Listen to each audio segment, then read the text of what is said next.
সংযুক্ত আরব আমিরাতে দুদিন ধরে মুষলধারা বৃষ্টি হয়েছে, আপনারা সবাই অবগত আছেন। এখানে এখন গত সোমবার এবং মঙ্গলবার থেকে অনেক বৃষ্টিপাত হয়েছে, যা সংযুক্ত আরব আমিরাতের 75 বছর বয়সের মধ্যে হয়নি, যা দেখেছে প্রবাসীরা এবং এখানের স্থায়ী লোকজন। গত সোমবার থেকে বৃষ্টি শুরু হয়েছে এবং গতকাল মঙ্গলবার পর্যন্ত অনবরত বৃষ্টি জোর ছিল, কিন্তু আজকে বুধবার বৃষ্টি পরিস্থিতি নিয়ন্ত্রণ চলে আসছে। এখন অল্প অল্প জমে আছে পানি।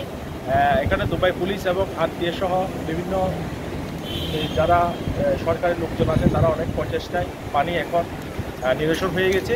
এখন আবার দুদিনের পর সবার জনজীবন এখানে আগের মতন শুরু হয়েছে। এখানে 2 দিন দুবাই মেট্রো এবং দুবাই বাস বন্ধ ছিল, এখন আজকে থেকে আবার স্বাভাবিক হয়ে গেছে। এখানে উল্লেখযোগ্য আরেকটা বিষয় হচ্ছে, এখানে যে স্কুল রয়েছে স্কুলও বন্ধ রয়েছে।